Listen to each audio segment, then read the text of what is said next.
성경을 읽다 보면 이해를 못하는 부분들이 들어있죠. 어제 새벽에 보았던 포도원 주인의 비유도 그냥 읽으면 되게 황당하고 이해가 안 되는 그런 부분들이 있죠.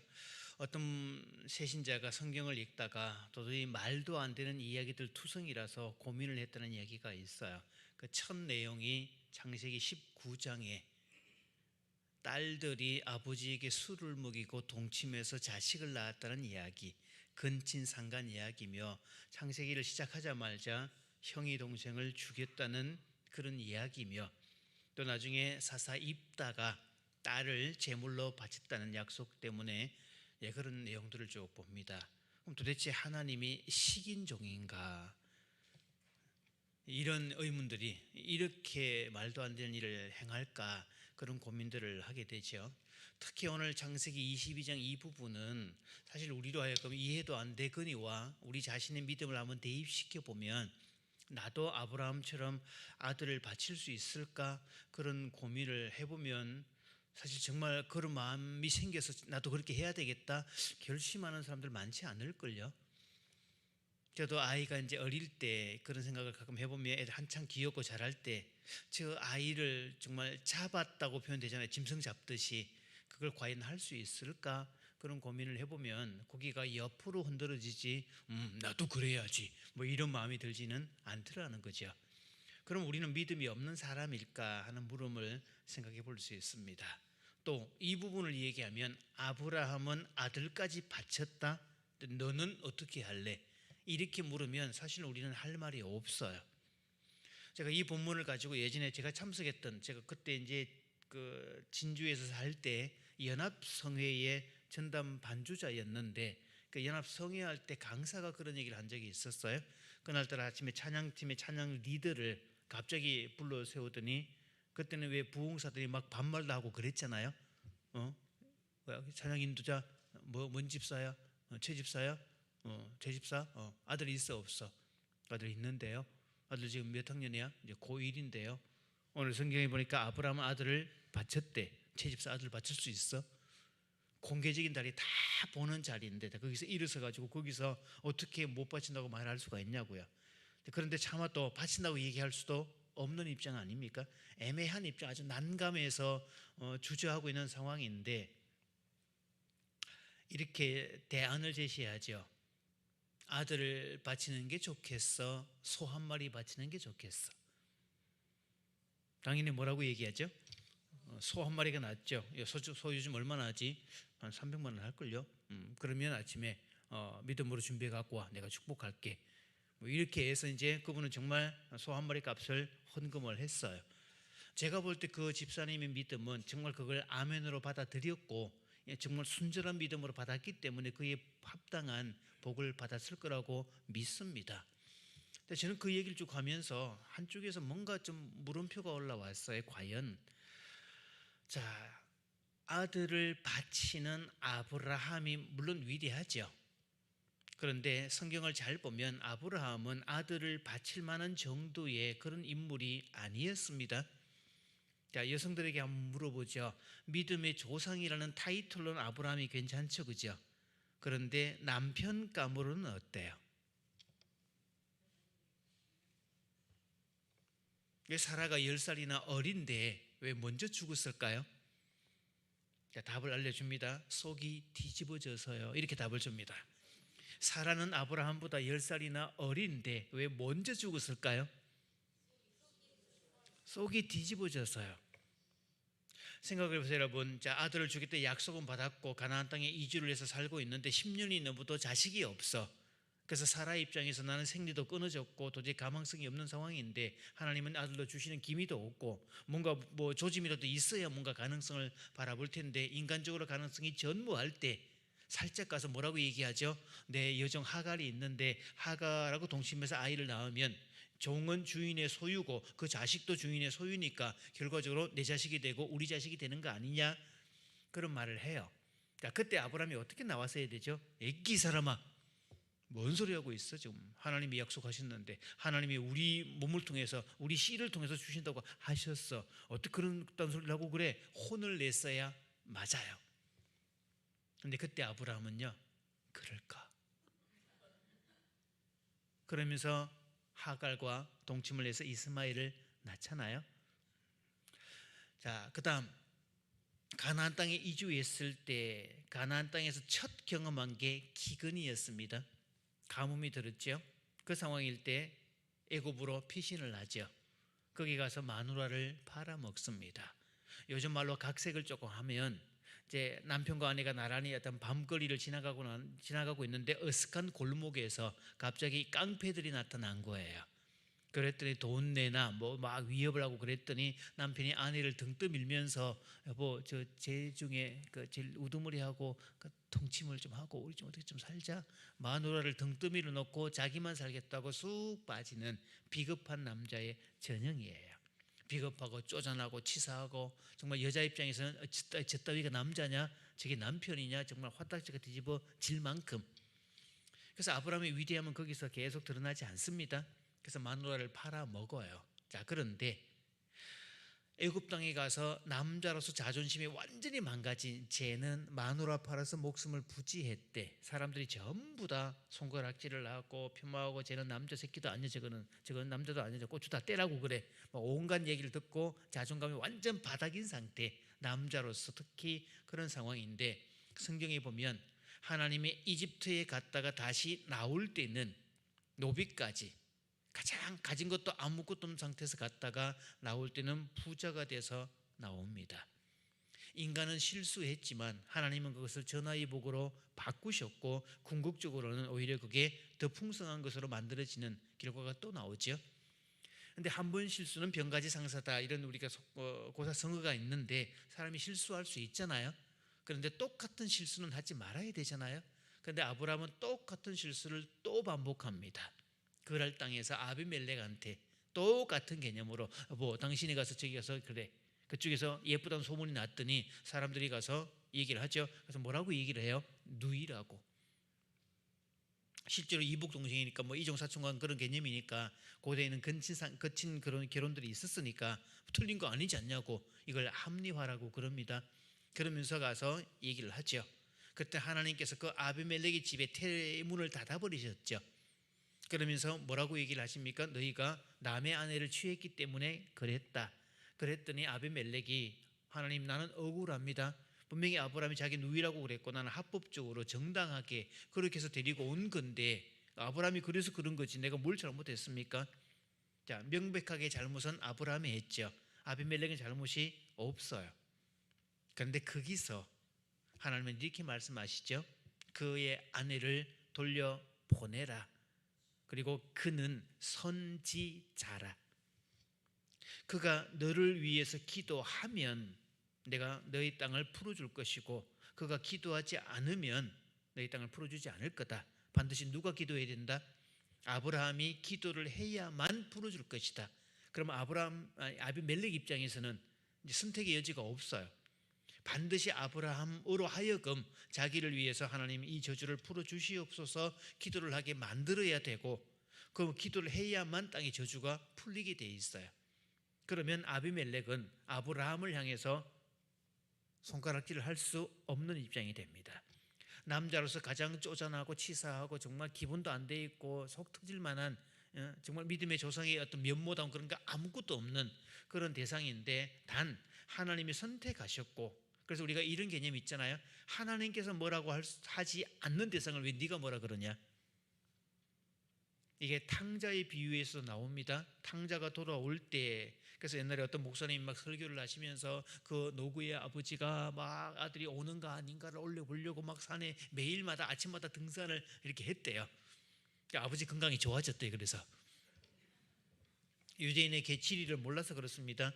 유대인은 그 지역의 사막성 기후기 때문에 사막은 아래쪽이 위쪽보다 더 덥습니다. 복사열 때문에. 그래서 동네가 다 산 위에 있는 우리는 동네가 다 7, 8분 능선 아래쪽에 강을 끼고 있지만 걔네들은 산 쪽에 있어요. 그러니까 항상 눈만 뜨면 바로 보이는 그 지역.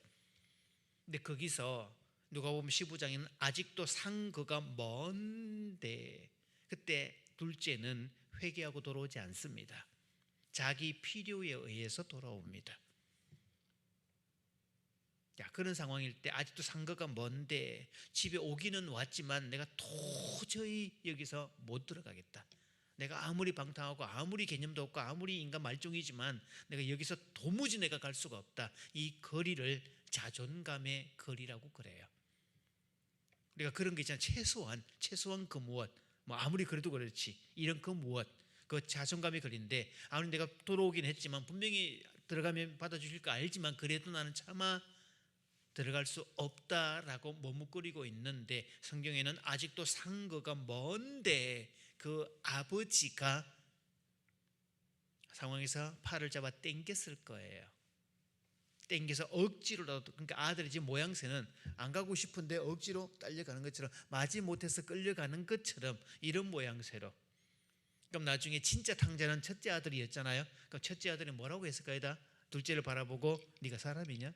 네가 양심이 있으면 네가 그럴 수가 있냐? 아무리 그래도 그렇지 어떻게 집에 들어오냐 뻔뻔하게. 너 사람이냐? 그럴 때 둘째가 뭐라고 얘기하죠? 나도 도저히 못 들어오겠더라고. 나도 안 들어오려고 했지. 어쩌면 내가 다시 돌아가려고. 집에는 도무지 못 오겠더라. 그래서 돌아가려고 하는데 아버지가 와서 내 팔을 딱 잡고 안아주시는데 어떻게 내가 아버지 손을 뿌리칠 수가 있냐? 그래서 아버지의 이름을 가지고 자기가 집에 올 수밖에 없었다는 이야기를 하죠. 자, 그걸 통해서 자신의 자존감을 세울 수 있었습니다. 그래서 우리가 어제도 얘기했지만 우리의 신앙은 하나님이 나를 보고 괜찮다 하시니까 괜찮은 거지 우리는 괜찮은 존재가 아니라고. 그래서 둘째 아들이 돌아왔을 때 송아지를 잡고 가락지를 끼우고 옷을 갈아입히고 했다는 말은 모든 신분의 상승, 그리고 이 개념이죠. 아버지가 얘 보고 뭐라 하지 않으니 나머지 사람들은 일단 조용히 해. 이런 뉘앙스예요. 자, 누가 바리게이트가 되어주었죠 지금? 그래서 그 아버지가 세워준 바리게이트 덕분에 둘째 아들의 자존감이 회복될 수 있었고 지켜질 수 있었죠. 탕자 비유는 그렇게 됩니다. 그래서 창세기 이후에도 똑같은 개념들인데 아브라함은 그런 개념들이었고, 그리고 계속해서 아들을 주시겠다 해놓고 하나님은 계속해서 연장하고 뒤로 가고 미루고 한참이나 뒤에 그렇게 가죠. 그것은 하나님의 약속을 늦게 이루어 주시는 게 아니라 아브라함이 준비가 되지 않아서 그래요. 계속 아주 미숙하고 실수하고 아내 팔아먹고 다 팔아먹고 도망가고 뭐 계속 이런 식으로 그렇게 가는 과정에서, 그래서 아브라함은 가는 것마다 실수투성이고 약점투성인데 하나님은 그때마다 적절하게 개입하시면서 전화위복으로 바꿔주시고 근접하지 못하도록 만들어주시고, 아비멜렉 사건에서는 명백한 잘못의 주체이고 누가 봐도 100% 아브라함이 잘못인데 하나님이 딱 선지자, 내가 선택한 내 사람이다, 건드리지 마라, 하나님이 그렇게 말씀하시는 그 덕분에 아브라함의 자존심이 세워질 수 있었죠. 그러니까 하나님이 뭐라 안 하시면 인간은 뭐라 할 수가 없어요. 그런 상황. 그래서 성경에 보면 아브라함이 기도함에 아비멜렉의 태의 문을 여셨더라 이렇게 되어 있어요. 그러면 아브라함의 기도는, 아브라함의 말은 곧 하나님의 권위와 동일하게 처리가 됩니다. 아브라함이 말하지 않으면, 기도하지 않으면 실행될 수가 없어요. 만약에 아브라함 입장에서 너 나보고 뭐 사람도 아니라며 남자도 아니라며 나보고 고추 떼라며 너 그랬잖아, 나 기도 못해, 버티면 어떻게 하죠? 어쨌든 아비멜렉은 아브라함을 달래든 매수를 하든 뭘 어떻게 하든 꼬드기든 하여튼 아브라함으로 하여금 기도하게 만들어야 되고, 아브라함이 기도해야 듣는다고 했으니까 이때 아브라함의 말의 권위는 하나님의 말씀과 동일하죠. 신기하죠? 아브라함이 기도했더니 하나님이 시행권자가 돼버린. 자, 오늘 이 본문의 내용도 왜 하나님은 그런데 이해할 수 없는 것은요, 왜 아들을 바치는, 사람을 바치는 인신공양의 이 방식을 썼을까? 무슨 심청전도 아니고 말이죠. 용왕이 분노했으니 사람을 갖다 바쳐야 바다가 잔잔해질 것이다 이렇게 말하는 심청전도 아니고 사람을 바치는 그 이야기, 그 얘기를 들었을 때 여러분 아브라함의 심정이 어땠을까요? 아들을 바치라는 얘기 들었을 때. 그래서 어떤 옛날에 목사님께서 요 본문을 막 설교하시면서 하나님으로부터 그런 명령을 들었을 때 아브라함은 가슴이 찢어지는 것 같았다고. 그리고 자식을 큰 명령을 듣고 아들 이삭을 바라보는 순간 그냥 눈물이 핑 돌면서 저놈의 자식을 내가 어떻게 내 손으로 죽인단 말이야. 세상에 하나님도 막 잔인하시지. 그러면서 원망도 했지만 그래도 하나님의 말씀이기 때문에 내가 순종을 해야 되겠다. 그러면서 또 마음을 다잡고 또 기도하고 계속 그랬다고. 그리고 아침에 짐을 지우고 가면서도 내내 걱정하고 막 속 터져하고 가슴 아파하고 때로는 하나님 원망하기도 하고 하나님 도대체 진짜 해야 됩니까 말아야 됩니까 끊임없이 묻고 했다고 아주 리얼하게 말씀하시는 장면을 본 적이 있어요. 자, 그런데 오늘 본문을 잘 보면 아브라함은 이 명령을 받았을 때 일말의 주저함이 없습니다. 즉각 순종합니다. 그래서 사흘 길 좀 가서 바로 거기서 이제 본문 속에는요, 물론 아브라함 이 말 속에는 어떤 돌아올 것에 대한 믿음에 대한 어떤 예지 같은 게 있어요. 영화에서 본 복선 같은 거. 가서 종들한테 뭐라고 얘기하죠? 아들과 단 둘이만 갈 텐데 우리가 가서 여호와께 제사하고 돌아갈 것이다. 우리가 돌아올 것이다. 혼자 둘이서 같이 가고 아들 제물로 바치면 하나는 없고 나만 돌아올 것이다. 이렇게 되어 지잖아요. 근데 본문 속에는 우리가 돌아올 것이다 이렇게 표현되어 있어요. 물론 뭐 믿었는지 안 믿었는지 모르겠지만 어쨌든 아들 데리고 시행을 하죠. 자, 여기서 아브라함의 그 위대함도 우리가 높이 평가를 해야 되지만 이 아들의 순종도 한번 생각을 해봐야 됩니다. 이때 아들의 나이가 몇 살 정도 됐을까요? 통상 한 15살 정도 됐을 거라고 봅니다. 그러면 남자아이가 16살, 17살 이 정도 됐다. 덩치가 어떨 것 같아요? 아브라함하고 이미 비슷하거나 능가했거나, 그렇죠? 이미 어린애가 아니니까. 그러면 아버지 아브라함이 아들을 잡으려고 할 때 아버지 왜 이래 이거? 이 양반이 돌았나? 이라고 뒤집어 엎으면 아브라함은 어쩔 수가 없어요, 사실은 그 상황이. 그리고 이삭 입장에서 아버지가 자기를 이렇게 한다고 할 때 자기 운명을 알아요, 몰라요? 알아요. 그럼에도 불구하고 절대 순종의 모습을 보이죠. 그래서 사람들은 구속사적 관점에서 이삭을 그리스도의 예표로 보고 있습니다. 마치 도살장에 끌려간 어린 양처럼 십자가에 묵묵히 그냥 그렇게 어떤 반응도 없이 왜 제물되기 위해서 끌려가시는 인류의 죄를 사하기 위해서 그래야만 자신이 제물이 되어야만 구원이 임하기 때문에 그렇게 말없이 끌려가신 그리스도의 모습을 그대로 보여주고 있죠. 그러니까 이삭의 순종도 절대적 순종입니다. 자, 도대체 하나님은 이 방식을 왜 택하셨을까요, 여러분? 좀 이상하지 않아요? 다른 방식 대할 수도 있잖아요, 여러분. 그렇죠? 처음부터 그럼 하나님이 자기를 위해서 양을 준비하라 그러면 하나님이 자기를 위해서 양을 준비해 놓고 그러면 뭐 짜고 치는 고속도도 아니고 자기 나물에 자기 시나리오에 이렇게 얘기 뭔가 이상하지 않아요?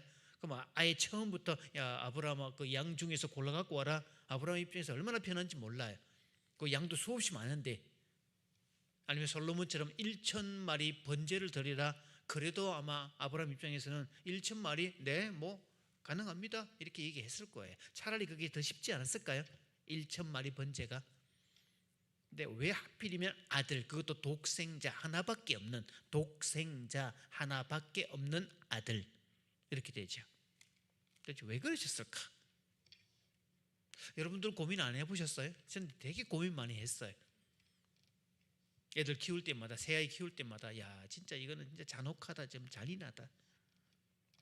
그런데요, 아들을 바치러 가는 아브라함에게 일말의 주저함이 없었다라고 했는데 가나안을 떠날 때부터 오는 모든 과정들은 아브라함의 실수투성이었고 그 모든 실수에 하나님은 개입하셔서 전화위복으로 바꿔주셨고 불가능한 상황에서도 회복되게 해주셨고 나중에 이 계보가 계속 이어집니다. 사람의 이성으로는 정리가 안 되는 그것들이 하나님의 관점에서는 다른 전화위복이 되는, 나중에 이게 아브라함과 이삭과 야곱으로 이어지는 그 과정에서도 특히 이삭은 그랄 땅에서 농사할 때 또 기근이 들어가지고 온 상황이 그럴 때, 자 이렇게 나오죠. 이삭이 그 해에 그 땅에서 관사를 써서 그 해, 흉년이 되었던 그 해, 바로 그 땅에서 농사하여 100배나 얻었더니 이렇게 돼 있어요.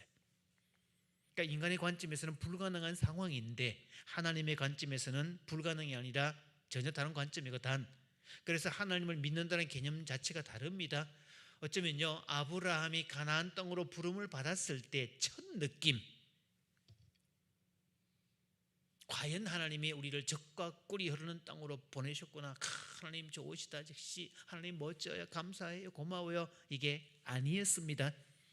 아브라함이 갈디아 우르에서 떠나서 가나안 땅에 왔을 때 첫 느낌은 완전 사기네. 이거 말도 안 되는 이야기였고 사기극이었고, 하나님이 어떻게 이럴 수가 있냐, 말도 안 되는 이야기. 왜?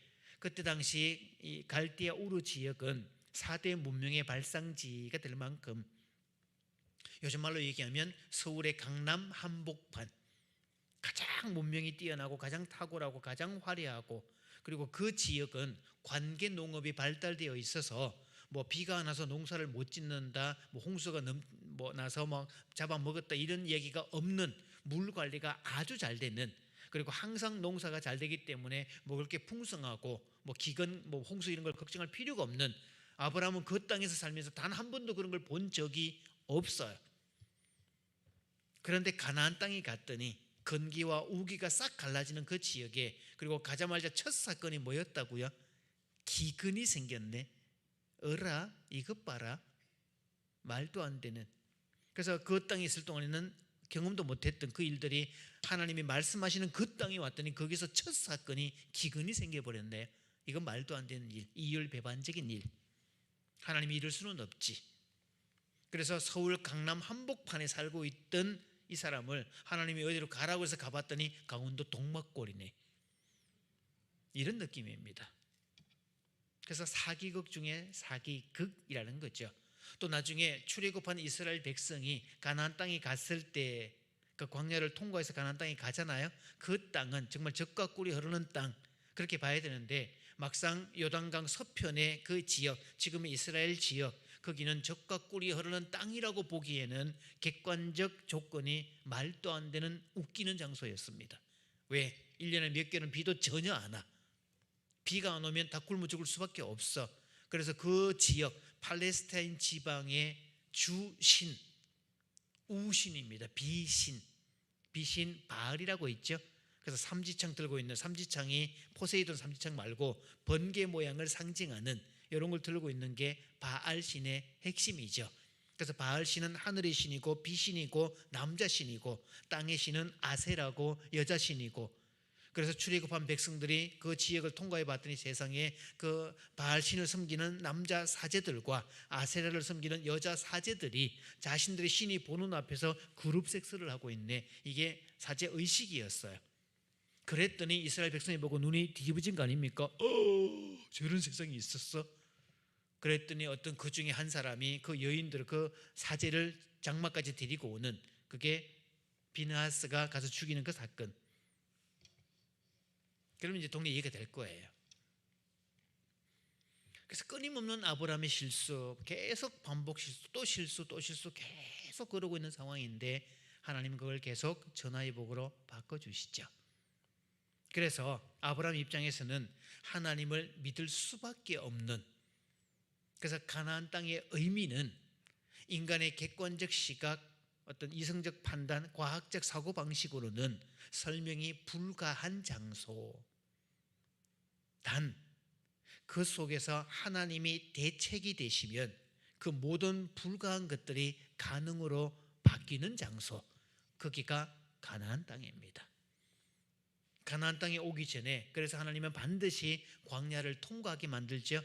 신앙생활 처음 시작하고 처음에 하나님을 믿으면 복 받겠지, 모든 게 다 만사 형통하겠지, 그랬더니 앵글, 더 힘들고 더 핍박도 받고 더 조건이 안 좋아지고 하나님이 계시다면 과연 그럴 수 있을까 의문을 품을 수도 있지만, 사실 성경 속에는요, 그게 하나님의 방식이라는 것을, 왜? 처음부터 출애굽해서 가나안 땅에 입성하는 게 아니라 반드시 광야를 통과하게 만들더라. 광야, 어떤 것도 불가능한, 농사도 불가능하고 물도 없고 햇빛도 강하고 그늘도 없고 사람 존재 자체, 생존 자체가 불가능한 장소, 인간의 계산으로는 성립이 안 되는 그 장소가 광야입니다. 근데 그 광야를 통과할 때 하나님은 하늘에서 만나와 메추라기를 통해서 구름 기둥을 통해서 그리고 마지막 40년 역사에 뭐라고 얘기하죠? 너희 신발이 부르텄더냐? 옷이 헤어졌더냐? 어디? 부족함이 아무것도 없었다? 이렇게 되죠. 그러면서 모세는 자기가 2번 반복한 설교 신명기, 왜 이름을 신명기라고 지었는지 모르겠어요. 만약에 저보고 성경을 번역하라 그러면 명심기 이렇게 썼을 것 같은데, 신명기라는 말 들으면 알겠어요 무슨 말인지. 명심기 그러니까 어때요 여러분? 명심하라고. 왜냐하면 신명기는 모세가 죽기 직전에 백성들을 모아놓고 설교했던 그 2번 반복해서 강조했다, 이게 신명기인데 우리말로 하면 명심기가 맞거든요. 그러면서 우리가 잘 아는 유명한 신명기 8장에 나오는 그 내용, 여호와께서 너희를 줄이게 하시고 낮추시고 광야길을 걷게 하시고 너희도 조상들도 알지 못했던 만나를 먹이신 것은, 이걸 주절이라고 그래요. 국어에서 주절이 있으면 종속절이 있죠. 그 종속절은 알게 하려 하심이라. 그러니까 주절 속에 3가지가 나왔죠. 줄이게 하시고, 일부러 줄이게 하시다는 이야기고, 낮추시며 광야길을 걷게 하시고, 그 다음 또 하늘에서 하나님의 방식으로 먹을 걸 공급해 주시다는 뜻이죠. 그걸 하신 것은 목적이 종속절에 나오죠. 사람이 밥으로만 살 것이 아니라 여호와 입에서 나오는 말씀으로 사는 줄을 너희로 하여금 깨닫게 하기 위함이다. 하나님의 분명한 목적 의식 때문입니다. 일부러 그러지 않았다는 거죠.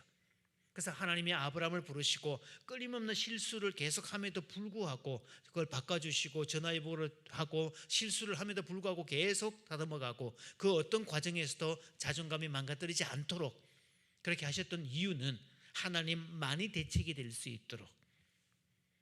그래서 우리도 하나님을 대책으로 삼을 때 세상 어떤 광야라도 그곳이 가나안 땅으로 변할 줄 믿습니다. 하나님만이 대책이 되는 장소. 그래서 하나님은 때때로 우리를 하나님만 신뢰할 수 있도록 그렇게 만들어 가시죠. 자, 다시 이제 본문으로 들어와 봅니다. 왜 이 방식을 택했을까? 왜 하나님은 아들을 죽이는 방식으로 택했을까? 이거 보면 이 제사법에 관한 얘기를 할 수 있는데 그 앞에서 보면 하나님이 아브라함과 약속을 할 때 이런 내용들이 나오죠. 너 나하고 약속하자. 그러면서 양도 한 마리 잡고 비둘기도 한 마리 잡고 이걸 막 쪼개서 이렇게 얘기를 해라 이건데, 이 방식은 이때 당시 고대 근동 지방의 주군과 봉신이 계약을 맺는 장소, 또 어떤 사람이 뭐 계약을 맺을 때 피차가 계약할 때 하나의 의식, 어떤 개념인가 하면 이런 겁니다. 자, 너하고 나하고 약속을 맺고 뭔가 계약을 맺자. 그런데 일단 네가 동의할 게 하나 있는데, 계약을 맺고 약속을 하는데 만약에 너나 나나 약속을 지키지 않으면 내게 양 한 마리 딱 놓고 칼로 목을 푹 찌릅니다. 이렇게 돼도 괜찮아? 나도 괜찮아. 말의 뜻은 뭐예요 지금? 나 약속을 지키겠다 이 뜻이에요. 그리고 목을 탁 따고 이제 가죽을 벗기면서도 너 혹시 약속을 안 지키면 얘처럼 될 건데 그래도 괜찮아? 괜찮아. 나 약속 지킬 거야. 그 작업하는 거다. 그래서 그 모든 과정, 짐승을 잡고 피를 빼고 가죽을 벗기고 각을 뜨고 하는 모든 과정 속에 약속을 계속 상기시키고 확인하는 겁니다. 그래서 그 이면 속에 약속을 반드시 뭐 하겠다? 약속을 지키겠다. 그래서 아브라함이 제물을 준비하고 하나님 임재하셔서 그 제물 사이를 지나가면서 싹 태우잖아요. 이렇게 그 장면에서 묘한 것은요, 하나님이 아브라함과 약속을 하시면서 야 아브라함아, 내 짐승 오늘 쪼갰지?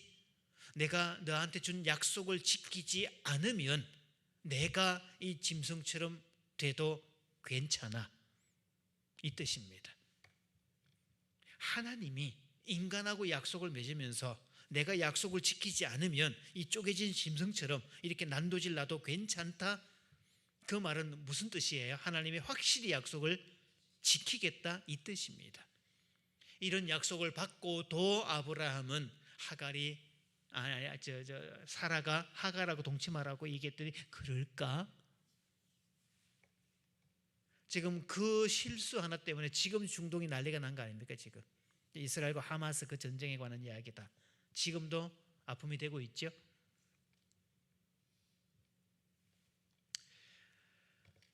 그래서 제가 결정장애 치유 책을 쓰면서 아브라함에 관한 이야기, 결정장애자 아브라함과의 인터뷰 그렇게 썼잖아요. 그 속에 아브라함은 결정장애자였습니다. 우유부단한 사람이었고요, 확실하게 못하는 사람이었고, 용단을 내릴 장에도 용단을 못 내리는 사람이었고, 하갈이 그런 얘기를 할 때 단호하게 얘기했어야지. 이집트에 내려가지 말라고. 그럴 때도 아까 기근이 들었잖아요. 그럼 이집트로 내려갈 때도 뭐라고 해야 되다? 하나님이 보내셨고 하나님이 가라고 해서 갔고 배 째라고 나와야 돼요. 하나님께 기도하면서 하나님이 명령하셔서 제가 약속하신 말씀하신 땅에 왔걸랑요. 그런데 이 기근이 웬 말입니까? 나를 죽이든 살리든 알아서 하십시오. 배 째라고 나와야 돼요. 그래야 아브라함 입장이 맞아요. 그런데 그때 아브라함은 하나님께 기도하지 않아요. 그리고 어디로 가죠? 자신이 생각한 대책으로, 애굽이라는, 이집트라는 대책으로 찾아가죠. 거기서 망신을 당합니다. 자존감이 완전 바닥 상태로. 그러나 거기서도 하나님은 자존감을 무너뜨리지 않게 하셨고 도리어 자존감을 세울 수 있도록. 그래서 이집트에서 쟤는 건드리지 마라. 제 뒤에는 우리 신보다 강력한 신이 있어서 제가 믿는 신은 우리하고 차원이 달라. 쟤는 건드리지 마. 이런 뉘앙스까지 만들어진. 그래서 아브라함이 위대한 게 아니라 아브라함과 함께 하시는 하나님이 위대한, 이 성경이 말하고 있는 내용들입니다.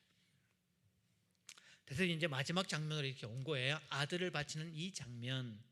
저는 이 고민을 도대체 이거 왜 했을까 내내 고민하고 신학교 다니면서 또 책도 찾아보고 막 나름의 고민을 쭉 했었는데 어느 날 이걸 깨닫는 순간 진짜 감격의 눈물을 흘리게 됐습니다. 자, 아들을 바치는 이 개념. 그럼 보세요 여러분. 아들을 바치는 이 풍습은요, 고대 근동 지방의 풍습 중에 또 하나였습니다. 성경 우리가 열왕기 상하 이런 데 보면 고대 근동 그 아시아 지역, 그 지역에서는 나라의 어떤 큰 일이 발생되면 왕은 가장 아끼는 거, 그거를 자신들이 섬기는 신에게 제물로 바치는 풍습들이 있었어요. 그래서 전염병이 돌아서 온 국민이 막 죽어나가 떨어진다, 막 페스트가 창궐했다. 그러면 왕이 온 백성이 보는 앞에서 자신의 제일 아끼는 게 누구겠어요? 자신의 보위를 이을 왕자겠죠, 그죠? 마다들을 제물로 바치는 의식을 행했다는 거죠. 그래서 우리가 내가 가장 귀한 것을 바쳤으니 우리가 믿는 그 신은 반드시 이 위기를 해결해 주실 거다. 그래서 외적이 침범해 왔을 때, 다른 나라가 침범해 왔을 때, 우리는 막을 힘이 없을 때 온 국민이 보는 앞에서 자신의 아들을 바치는 그 상황. 그럼 보세요 여러분, 그 이전에 짐승을 잡아 죽였던 그 상황에서 하나님은 내가 약속을 지키지 않으면 이 짐승처럼 될 것이다 약속을 하셨잖아요. 근데 지금 누구까지 바치래요? 아들까지 바치래. 그럼 아들까지 바치는 결과가 되면 하나님은 반드시 뭐 할 수밖에 없다? 복을 주실 수밖에 없고 약속을 지킬 수밖에 없게 돼 있어요.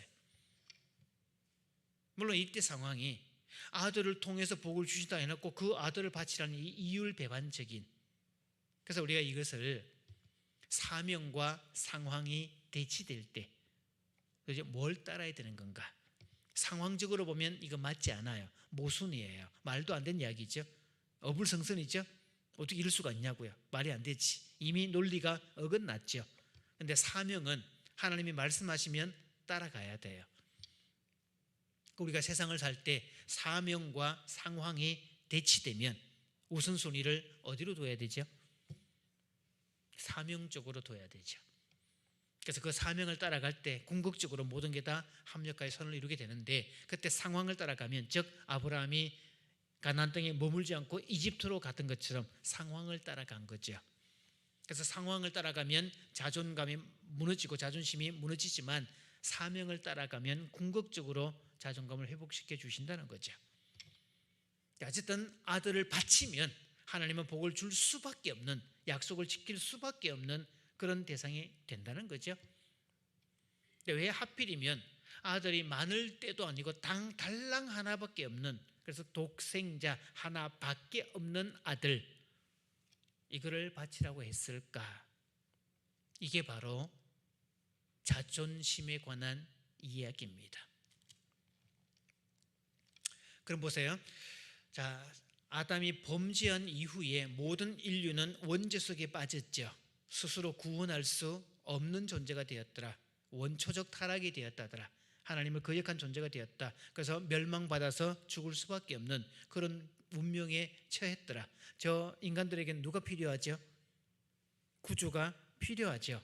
그래서 하나님은 그 인간들에게 구주를 보내주셨잖아요. 로마서 4장 8절 말씀처럼 우리가 아직 죄인 되었을 때에 그리스도를 우리에게 보내주심으로 그분의 사랑을 확증하셨다.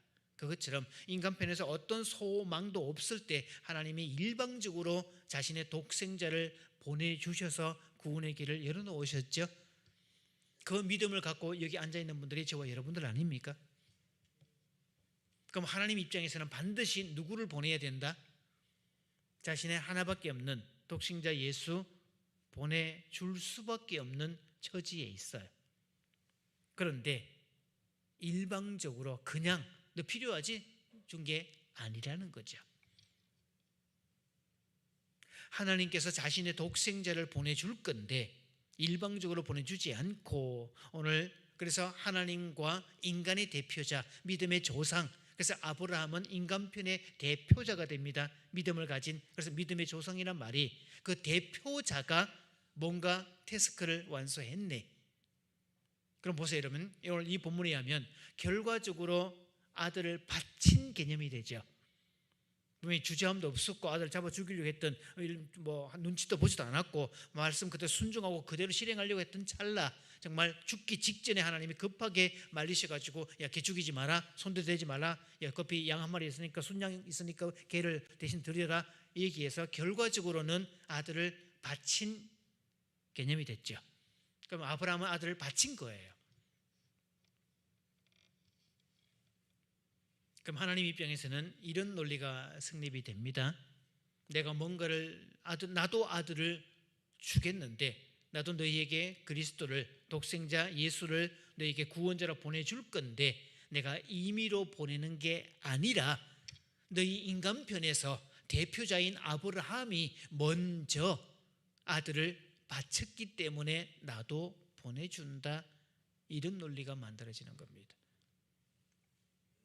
그래서 아브라함을 믿음의 조상이라고 말했던 가장 큰 이유는 믿음이 깊고 정말 하나님을 전적으로 신뢰하고 그런 개념이 아니라 아들을 바치는 그 믿음에까지 먼저 아들을 바친 그 믿음을 실행했다. 그리고 하나님은 아브라함이 아들을 바칠 때까지 그 모든 과정을 참고 인내하시면서 궁극적으로 아들을 바치는 데까지 이르게 만드셨죠. 그래서 아브라함이 아니라 저나 여러분을 선택하셨더라도 반드시 아들을 바치는 데까지 다듬어 가셨을 겁니다.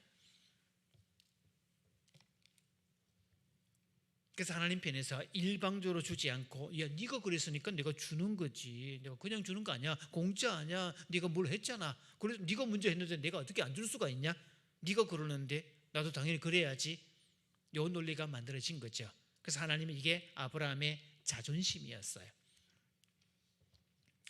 최일도 목사님께서 이제 옛날에 그 바퍼할 때 청량리의 노숙자들 바라보면서 늘 가슴 아파하고 안타까워하고 그래서 라면이라도 먹이자, 그래서 라면을 끓여서 먹이기 시작을 했는데 이제 사람들이 자꾸 많아지고 하다 보니까 또 일부에서는 어떻게 라면을 자꾸 먹일 수가 있냐, 제대로 밥을 먹이자, 밥을 먹게 하자, 그래가지고 이제 알리고 후원도 받고 해가지고 드디어 밥을 먹기 시작을 했습니다.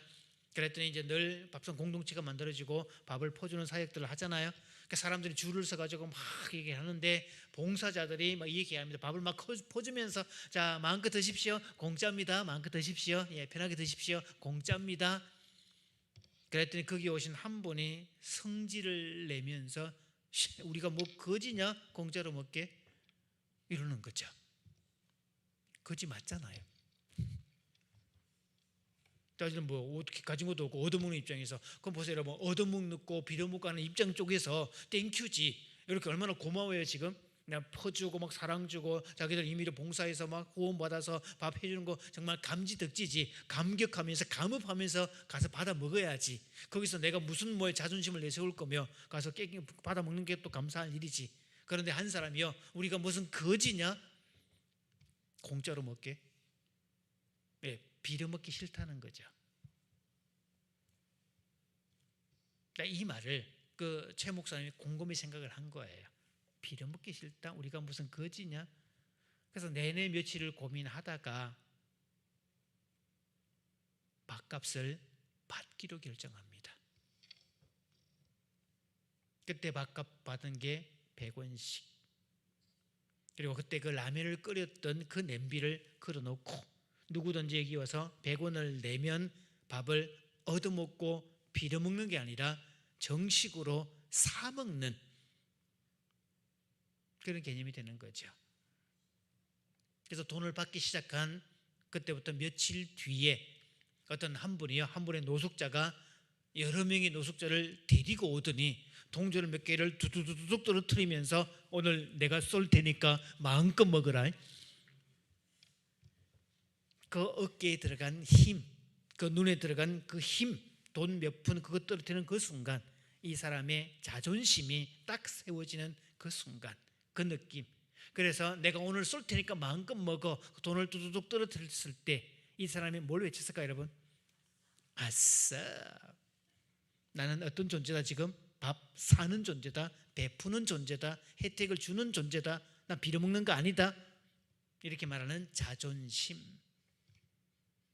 노숙자니까 가장 바닥에 있는, 가진 것도 없고 뭐도 없고 능력도 없고 모든 상황이 바닥인 상황, 그 무엇도 내세울 게 없는 그 사람도 마지막 남아있는 건 자존심.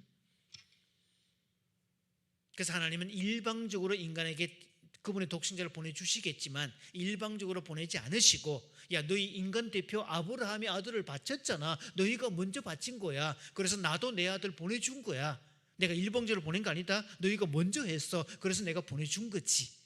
이거를 말씀하시려고 믿음의 조상으로 세우시고, 그래서 하나님은 어떤 경우도 인간의 자존심을 망가뜨리지 않습니다. 제가 이 가정부흥회를 몇 년 전에 대전 쪽에서 이렇게 했더니요, 그날 그 이후에 가장 목사님을 힘들게 하는 장로님이 회개했다는 역사가 있습니다.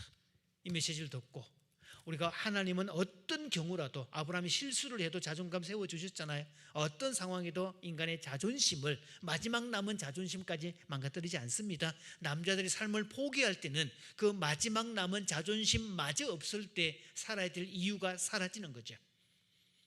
그래서 이 땅의 자살률이 높은 그 이유는 그 마지막 남은 자존심까지 망가뜨리고 부서뜨리고 이러니까 사람이 삶을 포기하는 거지. 아무리 힘들고 어렵고 형편없고 가진 게 없고 부족하다 할지라도 마지막 남은 뭐는 살려줘야 돼요? 자존심은 살려줘야지. 자존감이 아니라 자존심입니다. 이 메시지를 쭉 전했더니 그 장로님이요, 나는 옳고 그름의 이름으로, 늘 법의 이름으로 목사님한테 막 당회할 때마다 꼬장꼬장 막 대들고 확인하고 막 체킹하고, 목사님 막 스트레스 받아가지고 막 그럴 때 위기양까지 걸리고 그런 상황인데 그게 불편하니까 그 말 듣고 하나님이 어떤 경우에도 인간의 자존심을 망가뜨리지 않았더라, 그 얘기를 듣고 이분이 그 말씀에 감동을 받고 회개를 하게 된. 그래서 그날 목사님 찾아가서, 목사님 오늘 메시지 듣고 제가 반성합니다. 저는 정의의 이름으로, 옳고 그름의 이름으로 늘 이렇게 목사님께 그런 얘기를 했는데 따지고 보니까 제가 목사님의 자존심을 막 사정없이 짓밟았다는 것을 깨닫게 됐습니다. 그러면서 화해 무도가 만들어졌어요. 그날 제가 아침에 메시지 전하고 저녁 먹을 때 목사님이 그 얘기하는 덕분에 진짜 감동받고 막 우리 같이 막 눈물 나고 그랬잖아요, 같이. 하나님이 얼마나 친절하고 자상한지를 보십시오, 여러분. 아브라함이 실수할 때 꾸짖고 혼내고 막 다그치고 이렇게 하지 않고 깨닫게 하시고 돌이키고 막아주시고 세워주시고, 자존감 바닥일 때도 선지자라는 이름을 주시면서 내가 택한 사람이니 나한테 책임을 묻지 마라, 걔한테는. 그렇게 보장도 되어주시고, 그러면서 궁극적으로 아브라함이 믿음의 조상으로 우뚝 설 수 있도록, 또 아브라함이 아들을 바치는 그 행위를 통해서 하나님 당신께서도 자신의 독생자를 아낌없이 보내줄 명분으로 삼으시고, 그래서 인간의 자존심을 망가뜨리지 않습니다. 자, 오늘 아침에 기도하시면서 하나님, 내가 옳고 그름의 이름으로 남편의 자존심을 망가뜨렸던 일이 얼마나 많았는지 자신을 한번 돌아보는 기도를 들어보시고요, 또 아내들도 그렇고 남편들도 내가 옳고 그름의 이름으로 아내의 자존심을 망가뜨리지는 않았는지, 우리 자녀들의 자존심을 함부로 뭉개지는 않았는지, 또 교우들끼리도 그 자존심을 함부로 망가뜨리지 않았는지, 내가 마치 하나님이 된 것처럼 하나님 당신께서도 인간의 자존심을 망가뜨리지 않았는데 내가 인간으로서 하나님보다 더 우위에 있는 것처럼 남의 자존심을 함부로 망가뜨린 그런 오류를 행하지는 않았는지, 그렇게 반성하는 그런 기도를 아침에 드릴 수 있기를 바랍니다. 다 같이 기도하시고 이렇게 돌아가겠습니다.